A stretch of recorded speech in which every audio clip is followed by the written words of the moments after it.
Hey, wanted to catch you real fast to let you know that doors to my 12-week burnout recovery program, Frantic to Flourishing, are now open. Inside the program, you'll receive powerful tools, transformative coaching, and a supportive community so you can break up with burnout by New Year's.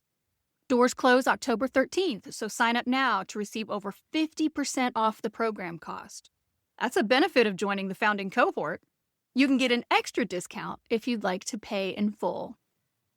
Just go to womenleadwell.net/flourishing. It'll be the best gift you could give yourself this year.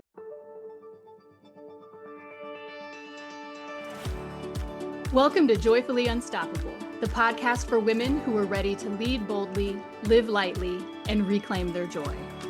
Whether you're leading a team, a classroom, a boardroom, or your own big, beautiful life, I am so glad you found us. I'm your host, Becky Ham, leadership coach, speaker, and founder of Women Lead Well. After years of high-level leadership, I discovered that success doesn't have to come at the cost of your peace, your values, or your well-being. Each week, we'll explore what it means to lead joyfully, sustainably, and authentically, even in a world that tells you to hustle harder and prove your worth. You carry a lot. Let's help it feel lighter. Y'all, today I am so excited to welcome my very first guest on the Joyfully Unstoppable podcast, Elissa Zylbershlag, founder and CEO of WorkWise Labs, a company dedicated to helping managers feel more confident in the workplace. A natural educator, facilitator, and relationship builder, Elissa has spent over 20 years providing professional development and leadership support across industries, including leadership roles within the Anti-Defamation League, the New Jersey State Bar Foundation, and the New Jersey Division on Civil Rights. Elissa is often called upon to provide professional coaching for managers when they lack confidence and consult with organizations when they need a fresh perspective, when teams face challenges, or when new departments are being built from the ground up. She has a proven track record of developing successful programs and fostering strong, cohesive teams. Elissa, welcome to the Joyfully Unstoppable podcast. Thanks, Becky. I'm so happy to be here. It is awesome to have you here. So, Elissa, you're the founder and CEO of WorkWise Labs, and you've built the next level leadership program specifically for new and newish managers. Can you share your journey with our listeners? What led you to create this program, and what do you most want leaders to gain from it?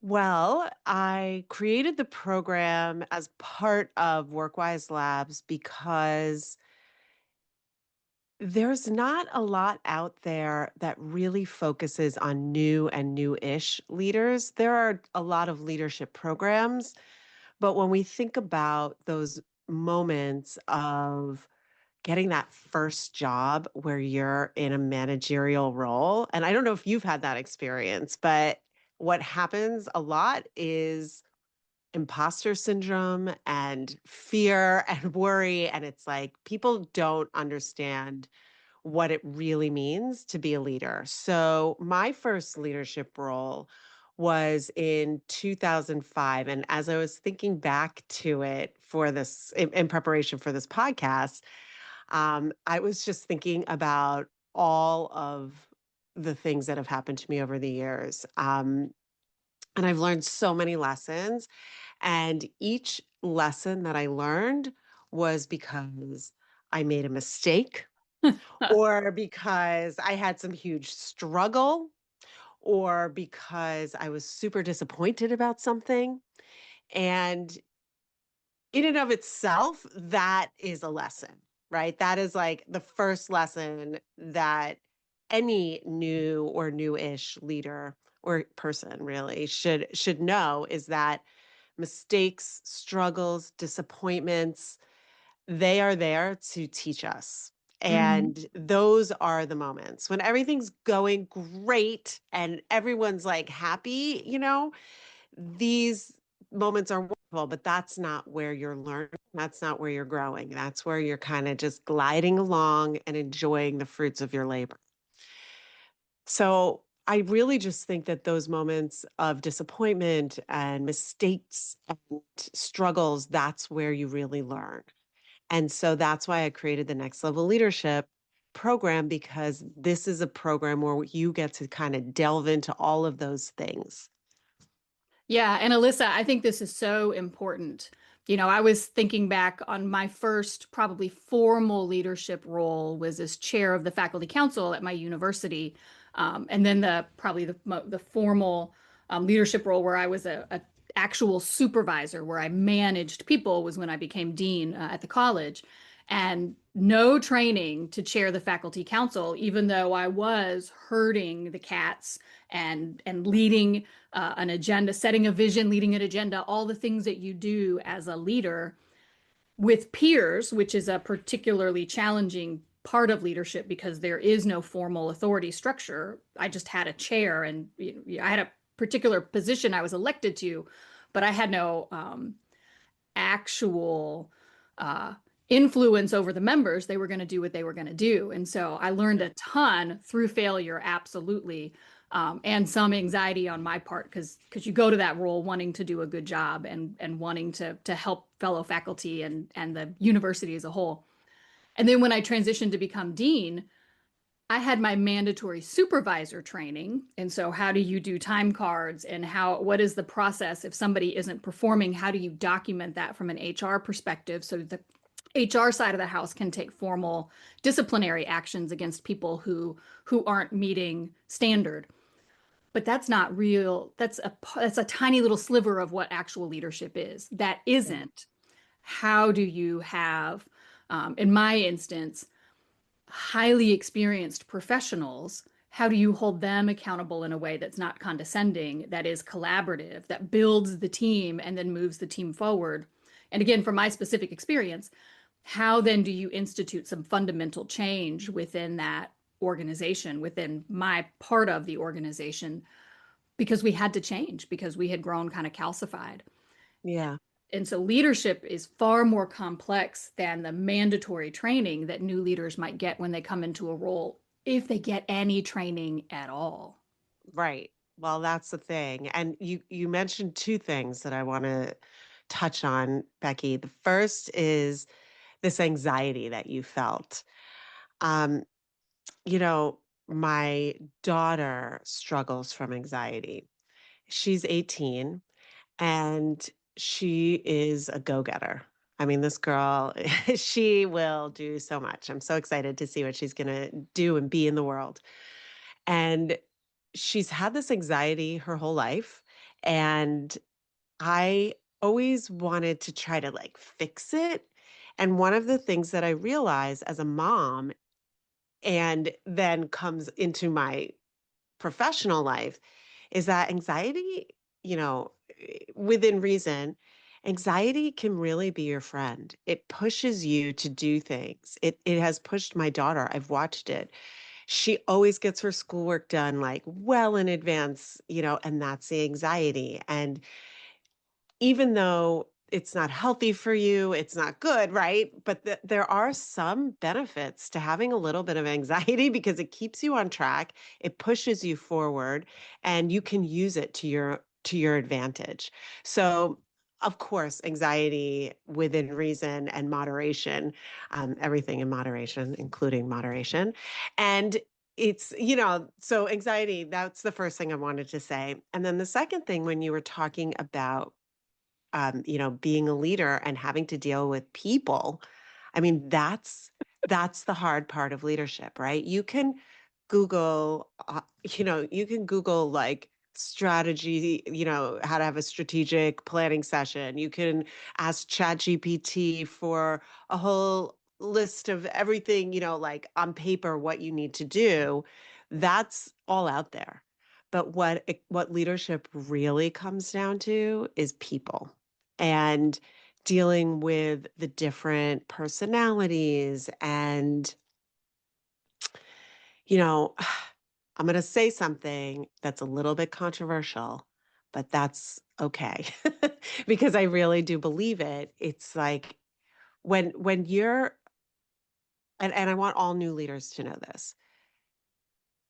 When you are struggling to manage a person, it's usually you, the leader, that's the problem. Mhm. You're just not doing something right. Most likely, it's communication. Effective communication is not just saying the words. Effective communication is making sure that you're saying the words so that they are being heard by that person. And in order to know how that person needs to hear those words, you need to have a relationship with them because you need to know what they need. And you then need to make modifications in yourself as the leader to make sure that you're meeting that person where they are. And I think a lot of leaders think it's about, well, this is my team, so this is going to be run the way I want it to be run. And there are a lot of choices and a lot of decisions that you make as a leader. And those are, the direction and you are building the path for the team. But changing yourself as the leader to meet the needs of your team and the people's needs because they're all humans. That's what's really, really key that a lot of people miss. And in a way, it's kind of freeing, to know that you don't have to change another person because the truth is, you can't really. You can only change yourself. So knowing that changing yourself can help your team, that's actually kind of freeing knowing that it's you that's the problem. It's you that can make the change. And, it requires vulnerability, it requires self awareness, it requires humility to do that kind of work. And it's hard. But that is like the key, I think. And that's something I really want new leaders to know. Yeah, and I think this point about communication and how oftentimes we think we're better communicators than we are. This is true. I would say this is true not only of new leaders, I think it's equally true of experienced leaders. But it was definitely a growth curve for me when I was new to leadership that I had this assumption that if I communicated it, then it was received.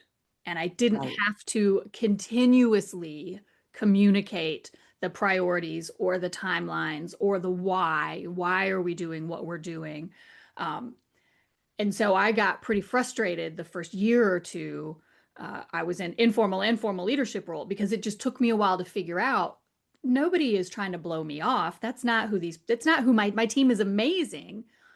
They just have their own list of priorities, some of which are related to their role in the organization, and some of which just related to the lives that they are leading. Frankly, more the higher priorities are their personal priorities, and then the work priorities are the work priorities. I have to be able to connect with them both in a relational way, but also with the cadence so that I am communicating what matters organizationally so that they want to hear it. Two, that it actually sinks in. And then three, that they remember it.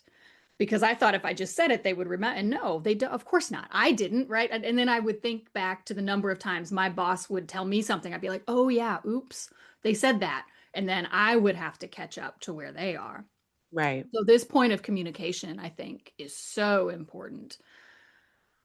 Key for leaders or the women that I work with is doing it in a way that is authentic to who you are. And so, Mhm. yes, we all grow, we all change. You say that the leader is the problem, maybe, but it is still, we have to find a way that we have that relationship that is true to who we are and that we don't sell ourselves out and just twist ourselves into a pretzel because we have to communicate differently to this person and then differently to that person and then do another thing over here because then we're jumping to meet their bar, which is fine to do in life, but we set our bar, right? We determine Yes, of who we are. course. We Yeah. have to have our boundaries. We have to have our limits. We have to have the things that are true to us. And authentic leadership is a very big part of the work that I do and the work that I bring to my clients. And, being confident is about being authentic, because Yeah. when you are not being true to who you are, you know, how can you be confident? Right? It makes me Right. think, actually, it's like speaking truth to power. I had a boss um, who came in, who was new in the organization, and I had been there for many years. And you develop relationships, you have friendships. And I had a colleague, a peer, who was running another department, and she had a problematic employee, and we would talk about it a lot, and what she could change to how she could change to Mhm. help this employee. And there were a lot of issues. And he came into me one of his first days there, and he was like, I have a really great idea. We should move this employee I was thinking to move this employee into your department. And I knew all the things that had gone on, right? And I had to make a decision in that moment. Like, how was I going to deal with this? Because he's coming in this new environment. He has no idea. And I took a risk, and I was authentic with him. And I said, listen, we all have a lot of relationships that have been built over the years. And I know about this employee, and I know the struggles that this employee has. And I don't think that this employee would be right for my department because XYZ. Um, and I kind of called him out on what he was doing. And that was very authentic to me, but in a kind way. Right. I needed to put up my boundaries, right? And say, like, you got to be real with me. I'm going to be real with you. And it actually ended up being a really great relationship. And the great relationships that I've had with my bosses have been the ones where I've spoken truth to power. I have been vulnerable. I have been the one that said, like, hey, oh, that job in 2005, that first job, that boss, he screamed at me in a public meeting. Mm. And afterwards, I went, and I was there like 2 weeks. Like, I didn't know what. And I went in afterwards, and I said, I was wrong, and I didn't have the right information, or I don't even know what it was. And I said to him, and don't yell at me like that in front of everybody. That was incredibly embarrassing for me. And I was vulnerable, and I was direct. I ended up having the best relationship with him. And it's like these bosses, and being a boss, you want your team to be able to come to you and to say those things, but you also have to create that Right. environment, right? Yeah. Yeah, that's right. When you are the one in charge, you have to Yes. be safe for them to come and unvarnished and just tell you professionally, but tell you what's going on. Yeah.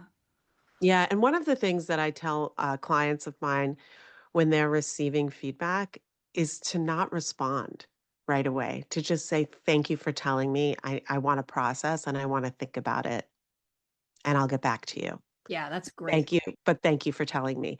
It kind of takes the pressure off of having to come up with some amazing response right away. Right. Well, And and when you get that feedback, particularly if it's not the glowing feedback we all want to get from our bosses, you're going to feel some kind of way when you're hearing it. And so not being in a position where you feel the need to then respond because you don't want to sound defensive and you certainly don't want to get emotional if you can avoid it. And so I think that's a great tip to just, I'm going to receive it now. I'll come back yeah. and we can talk about next steps. And it's any feedback. So whether you're getting it from your boss, whether you're getting it from one of the people on your team and you're the boss, whether you're getting it from a colleague who's giving you some sort of feedback, any feedback that we get, it can be a little bit jarring. Mhm. When we receive that feedback, and that's the moment, right? That's that moment that I was talking about before. It's like, pause, take it in, listen to it.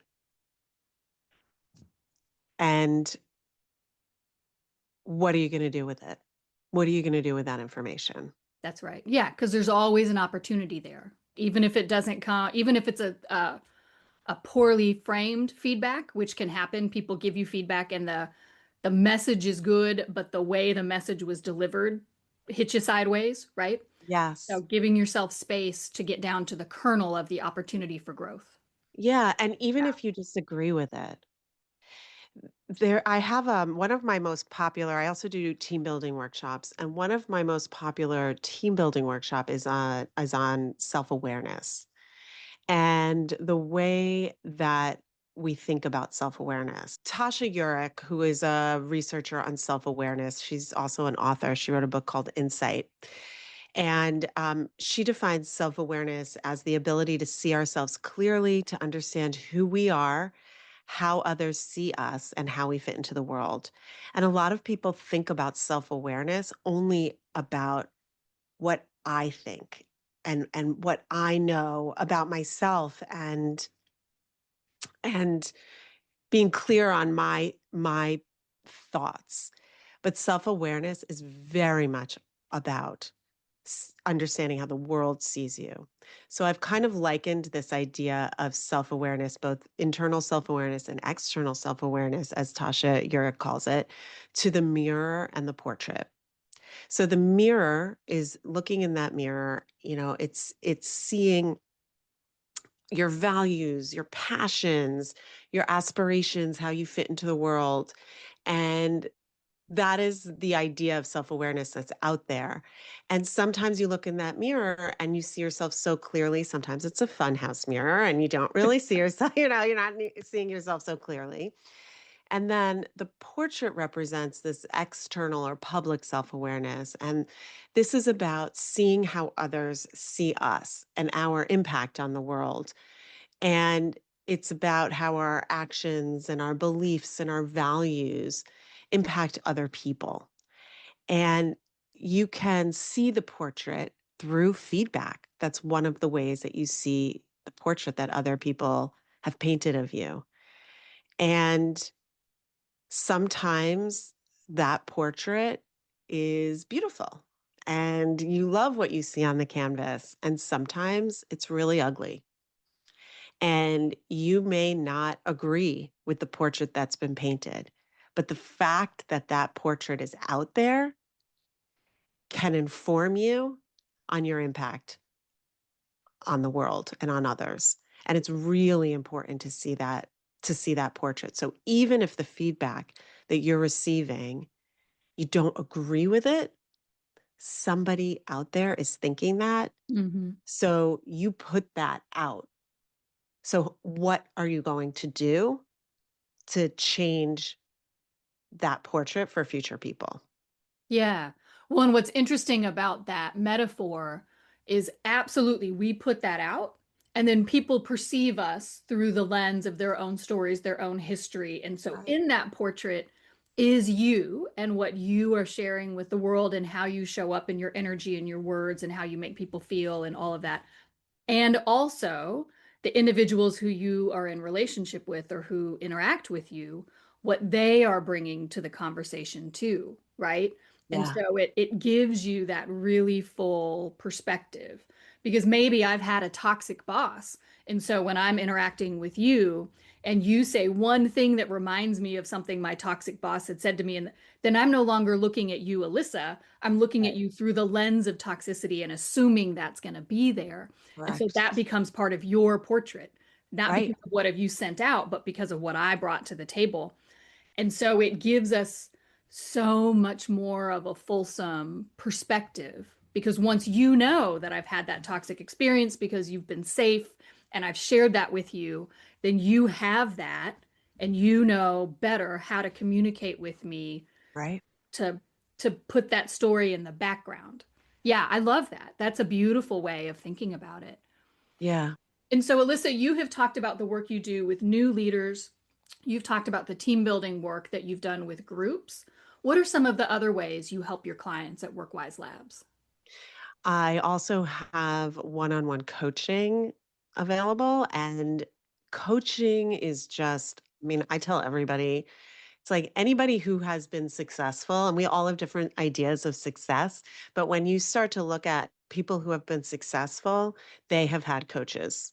Yeah. Coaching, I mean, coaching just really helps you to think about slow things down and think more deeply about the things that you're ruminating on. I always say you pluck like one thing out and take that time to really look into it. And anyone who's been successful has had either formal coaching or informal coaching. They've been allowed that space to really dig in and think about something more deeply. And so coaching is just a very important part of leadership. And it is part of the next level leadership program as well, because everybody needs that one-on-one time where it's about you and your experience. So everyone in the next level leadership program also gets coaching sessions as Oh, part of that's the program. fantastic. Yeah. Yeah, it's so important. I get coached too. I mean, anybody, I mean, it's so incredibly valuable. Oh, yeah, absolutely. Coaches have coaches. There's no question. And I Yep. want to toot Alyssa's horn for just a second. For those of you who have maybe experienced coaching in the past, there is an approach to coaching where the coach is more of a um, advice giver, where the coach is telling you what to do. So more of a consulting role than a true coaching role. And there's value in that. I'm not belittling coaches who coach that 100%. way. Yeah. But the value of the coaching that Elissa provides is that she's not telling you what to do. She's holding space for you and asking questions so you can figure out what is best for you. It is a much deeper transformation and a much deeper, richer experience than having someone give you the answer, is helping you figure out the answer that fits best in your life because nobody knows you better than you know you. And so, Elissa, I just want to highlight that facet of your coaching because I think it's really important. Oh, thank you, Becky. You said it perfectly. And I like that that distinction between consulting and coaching. I think that's a very important distinction, and both are important Yeah. and helpful. Yeah. So, Alyssa, what is some practical advice that you can give listeners today to help them feel more confident in the workplace? You gave that one nugget that was phenomenal about receiving feedback. Is there others that you can offer? Yeah, so one really helpful practical thing that you can do is be a forward facing thinker. So in the face of that feedback, in the face of seeing the portrait, or at any moment where you're having one of the where you make a mistake or you're have disappointed or feeling stressed about something, instead of asking why, the question why, which is a very past, looking back question, ask what or how instead.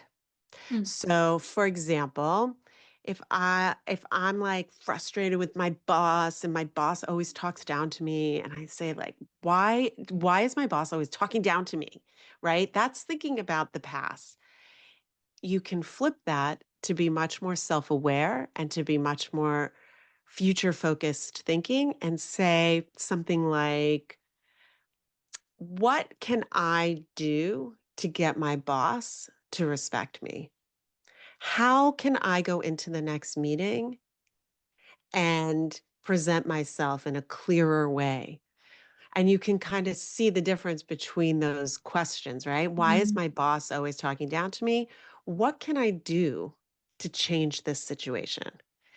And so that's a very practical tool. When you find yourself asking yourself why questions, flip the script on yourself and ask what or how questions instead. Oh, Simple.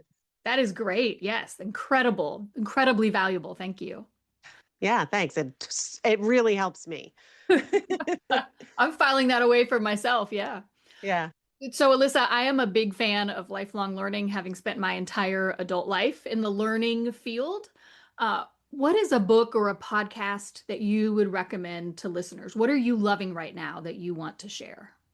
So one podcast that I'm loving lately is called IdeaCast Oh, by Harvard, the yes. Harvard Business Review. Yeah. I Mhm. love that podcast. It's like these little 15, 20-minute bursts of information. I love that podcast from a work perspective. From a fun perspective, I am a longtime listener of This American Life. I don't know if you know that one. Yes. It's Oh, it's amazing. beautiful. Yes. And a lesser known podcast that is just as good is called Heavyweight. I don't know if you've ever I heard don't it. know. This is new to me. Great. Oh my gosh, it's so good. It's this guy, Jonathan Goldstein. He's so funny. And the title is called Heavyweight because it's a whole podcast about people who walk through life with some like weight that they have, like some regret or something. And he helps you right that Oh my wrong or goodness. right that regret or like make it Yeah. happen. And it's just a really funny, it's poignant, it's smart, and I love it. Oh, that sounds fantastic. Yes, I'm going to check that out. Thank you. Okay. And so now, Elissa, tell our listeners where they can find you. We'll have everything linked in the description box below. But if someone wants to learn more about WorkWise Labs, that they want to connect with you, where are you out in the interwebs? The first easiest place is workwiselabs.com.